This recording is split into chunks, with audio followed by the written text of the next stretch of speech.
No. Adamas has to set the table. Chapman has to be better. The catcher spot has to be better. So offensively, right now they're holding back this team that has the best bullpen and one of the best pitching staff starting rotations in baseball. This is the type of rotation of bullpen that can win you games in October. So now Posey ranges away, and Bellinger throws it so high. There are some intangibles that those projections failed to take into consideration. The crowd was going crazy. There's not much in life that's better than that. You're listening to Garlic Fries and Baseball Guys on the 95.7 The Game Podcast Network.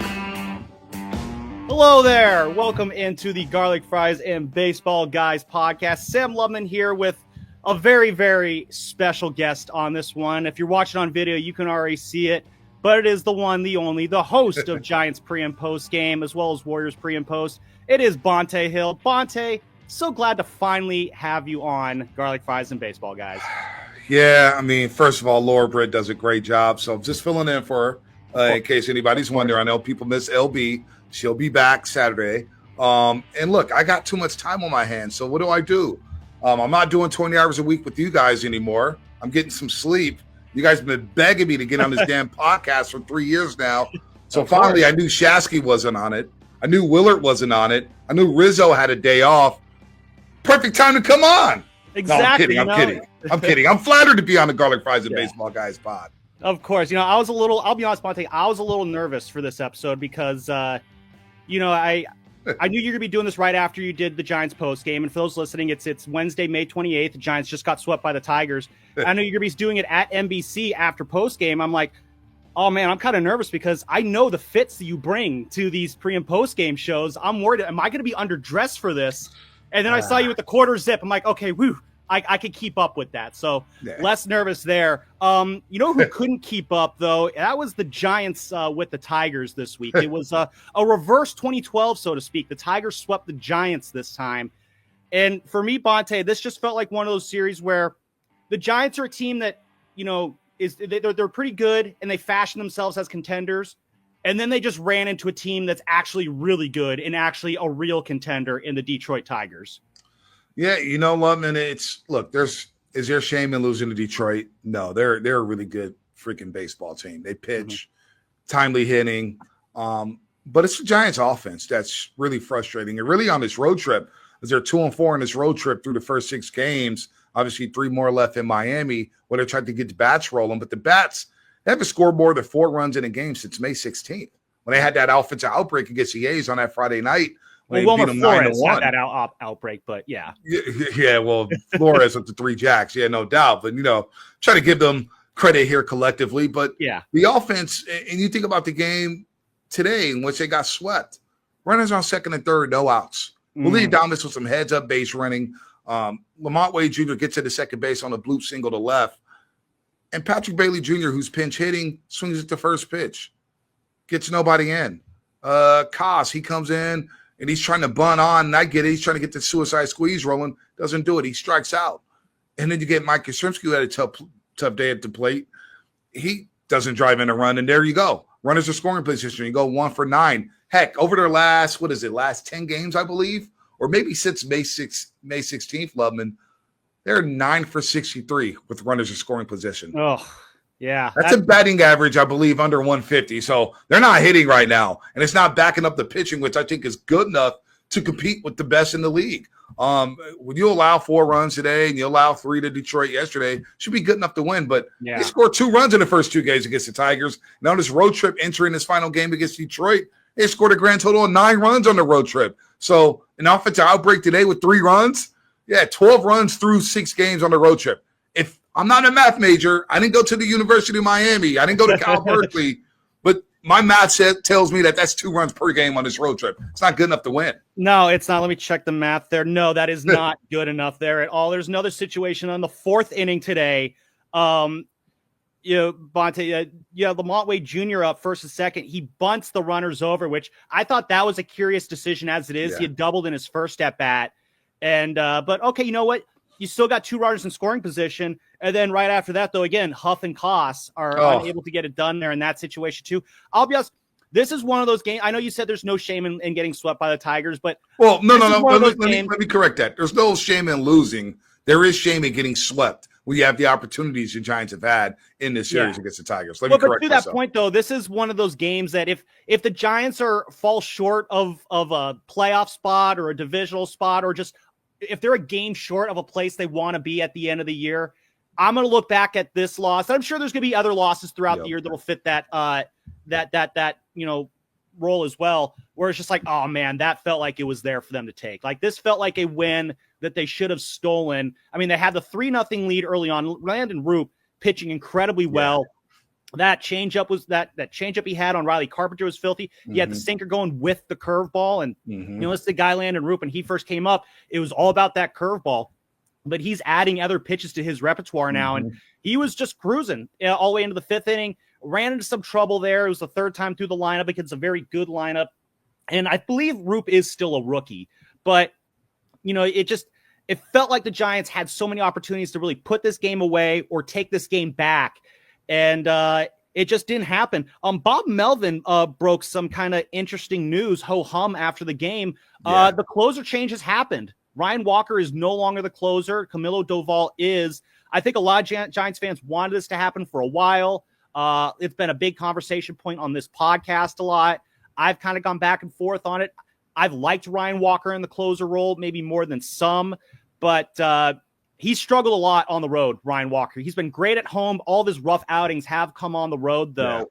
Yeah. And I think when you're the closer, you need to be able to excel at home and on the road. And Camilo Doval, who now jumps into that closer role, he has not given up a run, I think, since opening weekend at home between the Mariners and Reds. So, Camilo Doval, you are back in the closer spot now. Yeah, 18 consecutive scoreless innings for Camilo Doval, 1.50 ERA on the season. So he's been the better pitcher. This is a move I anticipated. Really, when Ryan Walker struggled on Sunday in the series finale against the Nationals, he really struggled in that 9th inning, almost gave the game away. And I thought, okay, Bo Mel may be getting closer and closer to making that switch. Look, these guys are pitching great. Doval, Randy Rodriguez, Rogers. They're pitching like all-stars. And so Ryan Walker, you do not want to get into a situation where you're blowing saves left and right, battle some injuries here and there. So he'll get the 8th inning. But I want to go back to Root for a second. Yeah. He had tossed 16 consecutive scoreless innings, Lubman. He was rolling with the change, rolling with the curveball. He struck out 4 batters on a curveball today, 7 strikeouts in all. And in the month of May, entering today, he had a 1.64 ERA and was 1-1. He's been one of their better pitchers. And so how did that 5th inning start? He's cruising, right? Rogers, who's batting like 160 for the Tigers. He's been awful this year. No homers, no RBIs. He gets on base. Why? Because you don't play clean defense. Out of all the guys that commit an error is Matt Chapman, who makes that play at third base 99 out of 100 times. It just happened to be that one time today that he didn't make the play. And that's how things started. And he gets on first base. And, of course, you mentioned Carpenter and whatnot. And then Randy Rodriguez, who was one strike away from limiting the damage. Think about that. He's been lights out. I got no beef with Randy Rodriguez. He's been incredible this year, yeah. He's been incredible. He's Bob Melvin's most trusted guy out of the bullpen right now, really. Right. Second and third, no outs, Lubman. Boom, strikes out the first batter with the slider. The slider just drops off the table. It's like, wow, look at that. And then he blows smoke on the next batter. Forget who the batter was, 99 miles per hour. Boom. And then he makes a mistake to Morel. Morel, what's his name here? Chris Morel, right? Malloy, excuse me, not Morel. Malloy. 2-2 count. He goes and makes a mistake location-wise. It's right down the heart of the plate, 96 miles per hour. He needs to elevate that pitch or throw it in the dirt there. Instead, he gives him a cookie, goes the other way. Boom. Tigers lead 4-3. That's your ball game there. So that 5th inning was really catastrophic because it all started with an error there. So a tough luck loss for Landon Roop here in the month of May. Yeah, no, especially it's the way that he has been rolling this year. Again, it's just, as I mentioned earlier, you're seeing the new pitches that he's adding to his repertoire here. And he's a big reason. Like, coming out of spring training, I was kind of surprised that Landon Roop got that 5th starting spot over Hayden Birdsong. I mean, they were trading zeros all spring long. It really just came down to Roop put up one more zero than Hayden Birdsong did at the end of the year. But I just feel like with the full construction of this rotation right now, with Roop pitching like he is now, I don't know if he's going to have a 1.15 ERA every month the rest of the year. It's probably safe to bet that won't happen, which it's okay. That's really hard to do. But he's looking like a guy where the first couple starts this year, you're thinking, oh, man, how much are you going to get out of this guy? the improvement you're seeing with him, I do think adding the other pitches on top of that curveball is a big part of that. It's hard to feel bad about any one spot in this pitching rotation. And that goes for the whole staff too, because when you move Ryan Walker, I think, out of that 9th inning into, you said, the 8th inning, I think he'll handle a lot of the 7th inning as well, because Tyler Rogers has kind of been that 8th inning guy. And couple that with Jordan Hicks also being in the bullpen. I think with the current setup as is, Doval's the closer, this is as good as the entire pitching staff could possibly be right now for the Giants. And that is their biggest attribute right now, is that pitching. And it's going to keep going. It looks like it's something that'll keep this team in contention for most of the year, though. But that does, I think, again, turn back to the bats, where, Bonta, you mentioned the bad run scoring. I pulled some more numbers. Going back to the start of that Twins series when they went into Minneapolis and got absolutely wrecked by the Twins, which, quick aside, AL Central, outside the White Sox, that looks like a damn good division. I'd rather be the White Sox, right? Stars in that division, but they got some damn good players there who just whack the ball all over the place. Dude, Logan Webb doesn't want to see the Tigers or the Royals now. He's struggling with them in back-to-back days or back-to-back games, I should say. No, the Central's tough. Tigers, Guardians. Remember the Tigers and Guardians? Still got to see the Guardians, I know. They met in the playoffs, and Tigers had a 2-1 series lead. They blew Game 4 there, had a 3-2 lead late. They blow that one. Game 5, Skubal gives up the grand slam. And the Royals, we know about their talent starting with Bobby Witt Jr. We just saw them take 2 or 3 against the Giants at Oracle Park. So, and then the Twins, we saw the Twins, who are a well-managed team. They're always going to be competitive, the Minnesota Twins, that is. So that is a tough division led by the Tigers. And, I just keep going back to that 5th inning. Rodriguez comes back in. He comes into the game. He strikes out Riley Green, who had killed the Giants in the first 2 games, had driven in 4 to 6 runs. The Tigers scored in the first 2 games. He struck out 4 times in the finale. And then Perez, they get him to strike out. And you got Malloy up there, just 2-2. You're 1 pitch away from striking out the side and keeping that lead there. So it's tough to blame Randy Rodriguez. That's a tough spot there. But you're right, the bats. No, the bats have to get going. Yeah. So since that Twins series, the Giants are hitting .216. This does not include today's stats. They're hitting .216, which is 28th in baseball. .635 OPS, which is 27th. Some good things though: 9.1% walk rate, 7th best in baseball. And 15 home runs, 27th most in baseball. But this isn't really a power hitting team. 56 runs though over those 17 games. So not great. But you know me, Bonta, I'm a sample size guy. I'm a perspective guy. I don't like to overreact about one cold stretch of the season. I mentioned the 56 runs over 17 games. That's not very good. Some other teams that have scored 56 runs over a 17-game span? The 2021 Giants. They did it twice. They had a pretty good season. The 2014 Giants, they had a pretty good year too. They did it.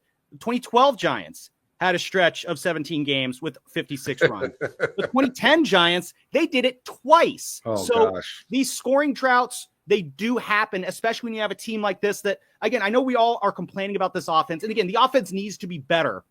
But at the same time, we knew going into this year, this was not going to be a big-time burner of an offense. That said, the .216 batting average over 17 games, 11 times have the Giants done that since 1958. Right. Only the 1997 team made the playoffs out of that group. So the hitting, a little bit more concerning than the run scoring, so to speak. But this is all to be said that, yes, they're in a major rough patch right now. I'm not going to be getting into any long-term panic meters or anything like that, because I do believe this is going to be a streaky offense probably the rest of the year. Well, think about Willy Adames, right, who struggled. And we'll start there because he did sign the richest contract in Giants history, the 7-year, $182 million deal for Willy Adames. And look, 8 errors at shortstop, has been great, third most in Major League Baseball. When he started, he had the 2 hits Tuesday afternoon against the Tigers, tried to get himself going 2 for 4 in that game. Got on base a couple times a day. I love this base running there to get the third base in the 8th inning. His best months over the course of his career, July, August, September. That's when Willy Adames, over the course of his career, has done his damage in July, August, and September. Last time I checked, the calendar was still in May. So that's good news for Willy Adames. Matt Chapman usually gets hot over the summer. June, July, August. He usually hits the ball very well. And I thought today in the series finale, he hit the ball well. 2 doubles of left field. He was 3 for 4. Got on base 3 times. Maybe he's showing signs of busting out of that slump. Elliot Ramos has had a tremendous May, batting 365. He's up to 288 on the season. Hit his 10th home run. So now you got starting points here. Jung-Hoo Lee has been solid throughout the season. Is he miscast as a cleanup hitter? Probably, but you got to find answers here. You got to find a guy who could put the ball in play, and that's him. It's really been the bottom of the lineup. And if Lamont Wade Jr., who went 2 for 3 in the series finale to get his batting average up to 171, wherever it is, look, you gotta start somewhere because there's nothing in the minor league system right now that's going to replace these guys. No. This is who they have, unless Buster Posey goes out there and makes a move for a power hitter. Look, first base, we saw Marco Luciano. He's playing first base in the minors right now. Maybe they're going to look at Luciano, maybe play first base and get his bat in the lineup because first baseman for the Giants this year had the worst batting average and the worst slugging in all of baseball. And the crazy part to me, Lutman, about all this stuff, because the offense is struggling, and I think they will bust out of it, but for some reason, they can't hit fastballs. No. They're dead last in Major League Baseball when it comes to hitting four-seam fastballs. It's the straightest pitch in baseball. They can't hit four seamers. And that's when they swing at it, too. How many fastballs are you seeing them take for strike 3? I mean, that just drives me crazy as well. But you mentioned Willy Adames here, and there's a couple. I think with Adames, there is a bit of an adjustment period that we need to see from him. You know, like, think about where he's, kind of made his bread and butter in the league so far. In the National League Central. So you're playing in a lot of hitter-friendly ballparks. First, you got the domed roof in Miller Park in Milwaukee. And then you got, the comfy confines of Wrigley, the Great American Small Park, Busch Stadium, big hitters ballpark. PNC Park is probably more neutral than it is hitter or pitcher friendly, but that's the most spacious ballpark in that division, and you can still hit there. Playing in the NL West, though, the ballparks are more spacious. There's a lot more outfield. The walls are further away. I do think there is a level of Adames needs to lower his swing a little bit to, instead of going for more power, he needs to go for more gap-to-gap hitting and doubles there. And I think he's still working on bringing that swing down. But, you talk about other things that concern me with Adames. Bonta, he's been struggling with off-speed pitches. Yeah. And that's mainly going to be changeups there. He's putting them on the ground a lot. He's hitting 111 against off-speed. If you throw a changeup at Willy Adames, that's to get it down. His pop-up rate is a little bit up this year from last year, 10% to 13%. The line drive rate is down 22 to 19%, which it doesn't sound like a lot, but that's a couple hits here or there that can make a season start to skew towards one direction versus another. All these things you put together, it makes sense why Adames is struggling here. The good news is, though, is I feel like a lot of these issues he's having in time with the swing adjustment he's going to have to make for this division, he will come around. So as far as this panicking about Willy Adames, because we had a whole show yesterday on the Morning Roast talking about, the concern level of Willy Adames. Were you guys panicking? Not per se. Really? No panic? We're keeping a measured approach to it. Well, there's always some level of panic on the Morning Roast. You know how it is. But, you can't it's the Morning Roast. It's not the rational roast, as I like to say.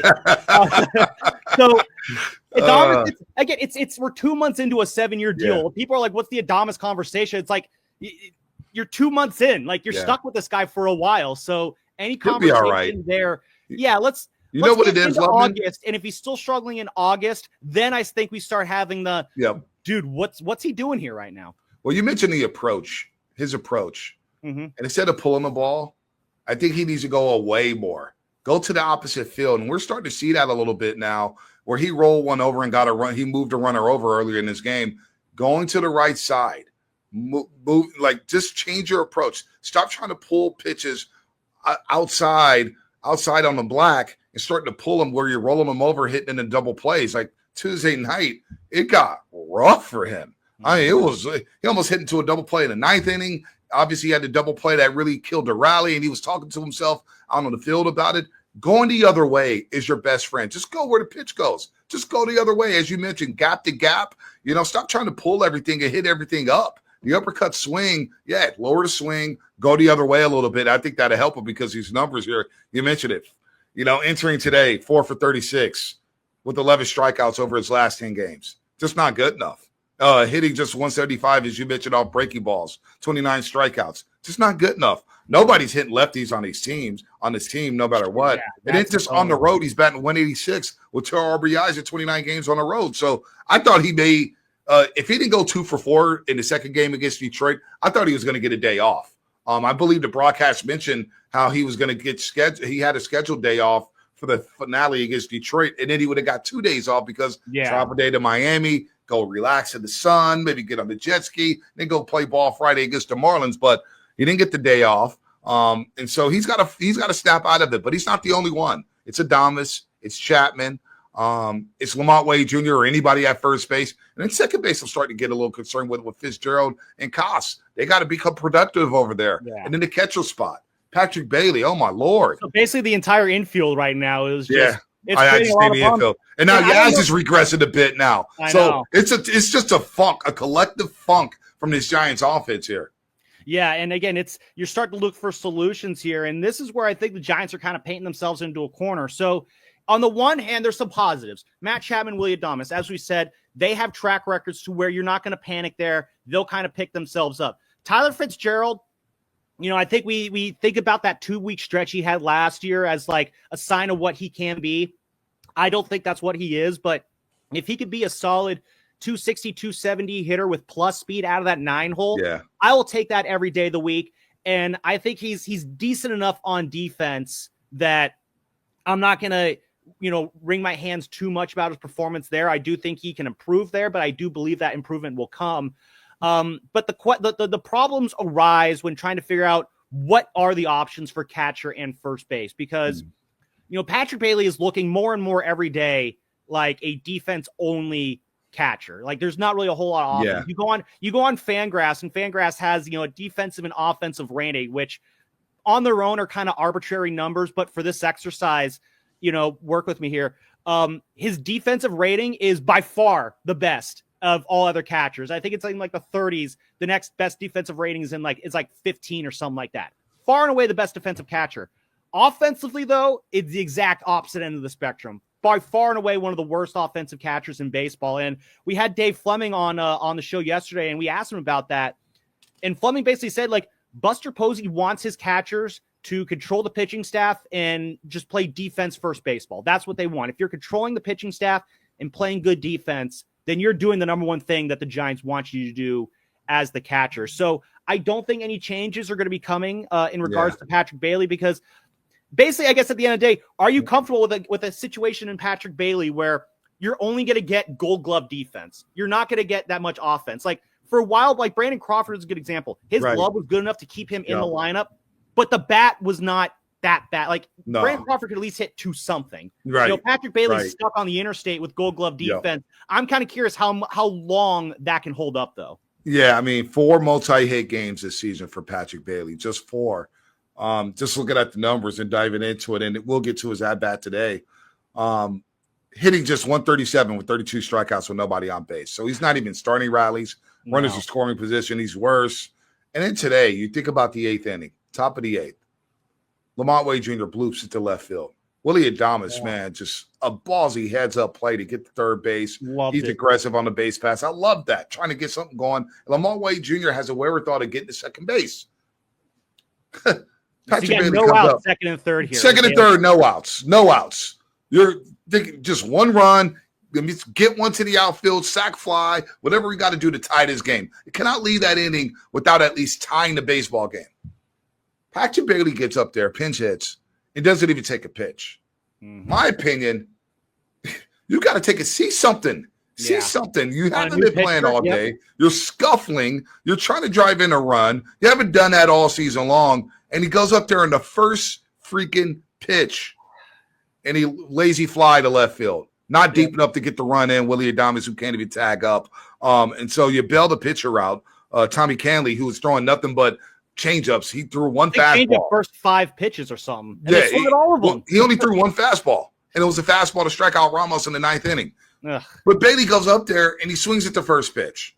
Lazy fly to left field, shallow left field, doesn't get the run in, and that's the approach there with Patrick Bailey. You got to be able to at least drive a run in that situation. So, yes, he's going to catch. He's going to catch a lot of games, but he's just going to be batting 8th and 9th, and you're just going to be praying for a hit. Whatever he does offensively will just be a bonus at this point.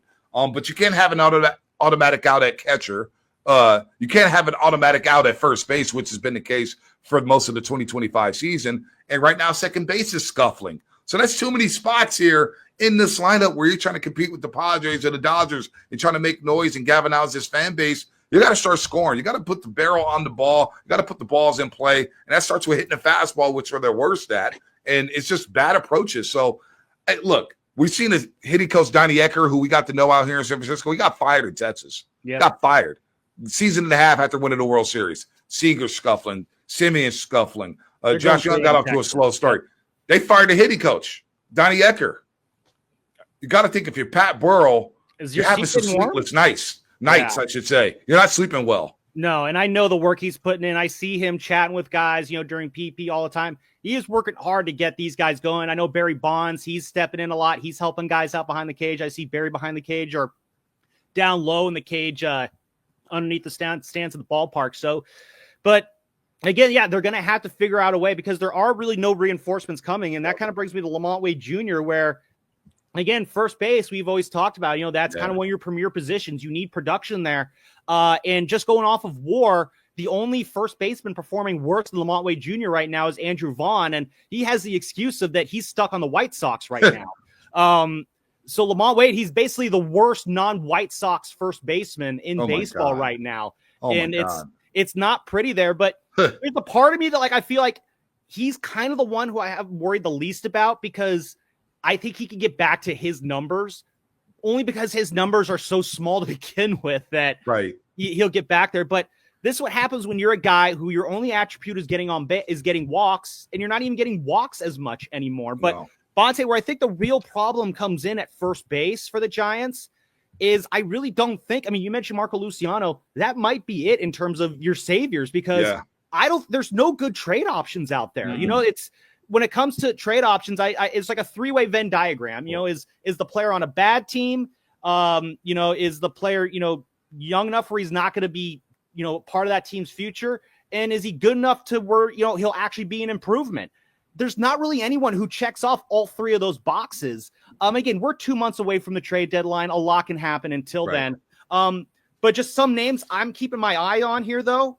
I did mention Andrew Vaughn. I think that's a good buy low with little upside option. Maybe just getting him out of the south side, bringing him back. Isn't he a Cal guy, too? He's a Cal guy. Santa Rosa Cal guy. Yep. I see him as a buy low, little reward option. Mm-hmm. But when it comes to first base options, I'm going to take a look at your Baltimore Orioles. If their season keeps going off the rails like it has, they've already fired their manager and they're very deep in the AL East. They got two guys I kind of like. They're both named Ryan. And that's Ryan Mountcastle and Ryan O'Hearn. Ryan Mountcastle, though, but here's where the complication, I think, comes around. I don't know if the Giants make a move at first base with Bryce Eldridge's future in mind. Now, I don't think Eldridge is coming up this year, but O'Hearn has a club option for next year, so you can easily move off of him after this year. But he's also a DH, not a primary first baseman. Mountcastle is going into his third arbitration year, so maybe you could trade him again in this offseason. So neither one of those guys, both those guys would provide slight upgrades, maybe more at first base, but at the same time, not doing a whole lot to block Bryce Eldridge in the future. Again, though, I might be getting ahead of myself here in terms of looking this deep down, but that's kind of where things are at now with the Giants' first base situation. Well, no, again, as I mentioned, they have the worst batting average and worst slugging percentage collectively on this team at first base. They're not getting production at first base. They're not. They're just not getting production. Lamont Wade Jr., look, he had 2 for 3 again in the series finale against Detroit. Maybe that's a start or something for him. He does have these crazy hot streaks. I'm looking for positives right now. I'm trying to keep a clear head and not panic. But he did go 2 for 3 today. But the season's been horrific for him. There's no sugarcoating that. No, he's had a rough year in the field, at the plate. Lamont Wade Jr. has had a forgettable 2025. So you mentioned those options, Ryan Mountcastle, who can hit for power at times. He goes through some slumps, but he's a serviceable player. He has 30 home run power. He has 30 home run potential. Just hasn't panned out for him out there in Baltimore. He's been batting all over the lineup, whether it's first, he batting leadoff, batting second, batting fourth, batting seventh. Right now. And the Orioles are a mess right now. But I like where your head's at because if the Giants want to stay in this thing, they're going to have to get production at some point from first base, whether it's from Lamont Wade Jr., whether it's from Marco Luciano. They've tried Casey Schmidt at first base. Wilmer Flores has tried first base. Wilmer Flores probably been the best hitter on the season, especially when it comes to driving in runs. Yeah, they got a problem at first base. They got to rectify that. But all it takes is one guy. All it takes is 1 3-game stretch where like, oh my God, look at Lamont Wade Jr. He's 7 for 15. Whoa, what do you know? I'm not saying I'm counting on that. And I'm not saying Giants fans need to depend on that, but it's not just Tim. No. Adamas has to set the table. Chapman has to be better. The catcher spot has to be better. So offensively, right now they're holding back this team that has the best bullpen and one of the best pitching staff starting rotations in baseball. So you don't want to blow that. When you got pitching like this, and you got a bullpen that's lights out like this, and you get into a series, and then we're looking way down the line in the playoffs. But this is the type of rotation of bullpen that can win you games in October. So, yes, right now the focus is the offense. The offense has to be much, much better. Yeah, no, I mean, you mentioned Lamont Wade, Patrick. It seems like once a week, I think it was Shayna Rubin or Maria Guardado. One of them asked it today. Oh, nice hit by Lamont. Do you think that gets him going? Bonta, I cannot tell you how many times one of us have asked that question about Lamont Wade Jr. or Patrick Bailey. I asked it about Patrick Bailey last week when he had that, I forget which game he hit the home run. It was his first home run in forever. And I think you tweeted about it. That was Patrick Bailey's first home run since September of last year. Yep. And I brought that up to Bob and I asked, do you think that gets him going? I feel like 4 or 5 times this year we have asked Bob Melvin, hey, do you think this gets them going? And there you go. It's just not happening. Really quick before we get out of here, we mentioned Logan Webb getting roughed up there these last 2 starts. We had a big conversation today about whether or not Logan Webb is an ace or whatnot. Shasky was Spadoni and I were saying yes. We even asked the AI. AI said that Logan Webb is an ace. Chris Rose, who joined us on the show today, he said Logan Webb's an ace. But just, when these last couple starts from Logan Webb, just your thoughts here before we get out of here. Yeah, it's a hiccup. And I found something very intriguing with Logan Webb this season. It was alarming to me. When you can touch up Logan Webb or when he's most vulnerable, it's the first 3 innings of a game. Mm-hmm. Through the first and third innings this year, he's got a 4.09 ERA, and obviously he got roughed up in Detroit in the first 3 innings, gave up 6 hits and 3 runs. They were sitting on everything, and Detroit is a good team when it comes to, pitchers who love to live low in the zone, like a Logan Webb with the sinker, the sweeper. He doesn't get that thing down, down, down. Now against Kansas City, everything was up, up, up, the sinker, the sweeper, whatever it was. In 4 innings, he gave up 10 hits. Now, three of those runs were unearned, but he was getting tagged. First 3 batters in that game reached on base with loud singles. So Detroit was feasting on it. They're a patient team. Their approach is patient. What do you know? Logan Webb in the first 3 innings, he gives up 3 runs and 6 hits, and pitch count is way up. But he settles down. So the key for Logan moving forward is obviously to limit the damage in the first 3 innings. It would have helped if Wilmer Flores, he was 2 feet away from a 2-run jack in the top of the first inning, and Logan Webb's last start against Detroit, pitching with the lead. This team hasn't been able to pitch with the lead in quite some time here. So now all of a sudden the pitchers, they're feeling more pressure because they're saying, boy, if I give up a mistake, I give up 3 runs, that may be it. We're not scoring anything. We can't put together rallies. That could be the ball game. So whether or not he's an ace or not, I mean, look, he's one of the top pitchers in the National League. Mm-hmm. When you open up a playoff series, you're going to go Robbie Ray, Logan Webb, or Logan Webb, Robbie Ray. It's going to be part of the first 2 games. Yep. You can't go wrong there. So Robbie Ray has pitched better stats-wise when it comes to the Giants. But Logan Webb's fine. He's one of the better pitchers. He's going to eat up innings. He's a bulldog. Struck out 10 the other day. So it just doesn't look like an ace. Because I think people, Lutman, when they think of an ace, they think of a guy, he's throwing 99. He's got the devastating off-speed pitch. He's going to get punchies. Where Logan Webb, you think about his last, that start against the A's on that Friday night, May 16th, 17 of those outs were on ground ball. He got 17 ground ball outs. Yep. He's pitching. That's exactly the one thing I'll say with Logan Webb that kind of concerns me right now, and I think he'll fix this issue. I think it's a mechanical issue. That's my guess that he'll correct. But that sinker is his, that's his ground ball pitch. That's his bread and butter pitch there. And this year, the fly ball rate with the sinker has been going up. The ground ball rate's been going down, and so that's concerning for a guy who uses that pitch for the opposite to generate ground balls and limit fly balls. So that's something I'm going to look for him to kind of correct over these next few weeks here. So that being said, we're going to wrap things up there. That's it? I know. It's flew by. A fun 20 minutes of baseball talk here. Who knew? I thought I was going to have to strangle myself here doing a podcast with you, love it. Yeah, we've had radio Bonta, we've had TV Bonta. We finally get podcast Bonta today. on much more calm, cool, and collected, right? Exactly. This was a lot of fun, Bonta. Thanks for doing this with me. No, seriously, man. It's been a fun year of Giants baseball thus far. They're still in this race. It's a long way to go. They're intriguing. They pitch well. They just got to get the hitting rolling. These are big games coming up here. You got to beat the Marlins, but you look at that June schedule. It's beefed up. Got a big homestand with San Diego and the Braves. All right, you got to get rolling here. These bats have to get going. Or Buster Posey, if he's in this race, I expect him to be aggressive at the deadline. We're a long way away from that. You may not have to make a trade. Everything in-house may be right there. Maybe Lamont Wade Jr. turns it around. Maybe Adames gets hot. Maybe Chapman gets rolling here, but they have to do it sooner rather than later, man, because they're wasting some good pitching. There's a lot of season left. At the end of the day, the Giants are still 31-25 and still in a good position. So that was Bonta Hill. This was Sam Lubman. This has been the Garlic Fries and Baseball Guys podcast. We'll be back next week with another guest host. Won't tell you who it is, but we might get the first Larry Bird reference ever on this. Wow. Wow. What a tease.